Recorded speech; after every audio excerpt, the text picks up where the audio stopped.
नमस्कार मंडळी, आज माझ्या माय मराठी यूट्यूब चॅनलमध्ये आपले सर्वांचे खूप खूप स्वागत आहे। आज मी तुम्हाला शेवयाची खीर कशी करायची ते दाखवत आहे। आता श्रावण महिना चालू आहे, तर आपण करून बघावी अशी खीर।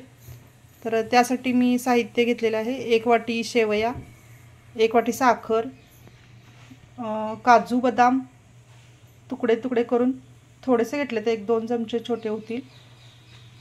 परत अर्धा चमचा वेलची पूड, अर्धा चमच्याला जराशी कमी सुंठ पूड, 1 चमचा तूप घेतले, थोडंसं पाणी घेतले खिरीसाठी।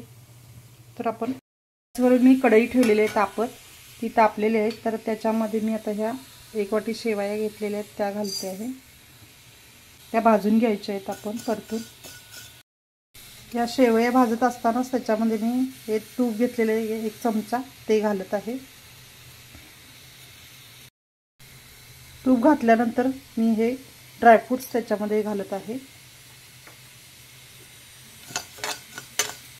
ड्रायफ्रूट्स घातल्यानंतर ते भाजून घेतल्यानंतर मी ही वेलची पूड त्यात घालत आहे। नंतर सुंठ पावडर त्यात घालत आहे। हे सर्व साहित्य घातल्यानंतर त्याच्यामध्ये आता ही घेतलेली साखर 1 वाटी त्याच्यामध्ये घालत आहे। सर्व व्यवस्थित हलवून घ्यायचे, परत थोडे भाजून घ्यायचे। हे सर्व भाजल्यानंतर त्याच्यामध्ये आता मी पाणी घालणार आहे, जे कोमट करून आपण घेतलेले आहे।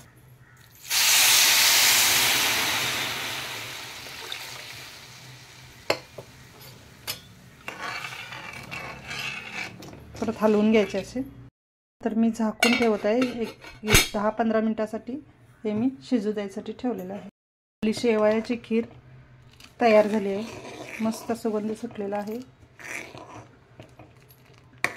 संपूर्ण जिन्नस शिजलेले आहेत। आता या खिरीत मी शेवयाच्या हे तूप सोडत आहे, त्याच्यानंतर हे दूध थोडं त्यात सोडत आहे। अशा पद्धतीने आपली खीर तयार झाली। आपली शेवयाची खीर अशी सुंदर तयार झाली आहे। तर आपल्याला आवडली असेल तर लाईक करा, कमेंट करा, सबस्क्राईब करा। धन्यवाद।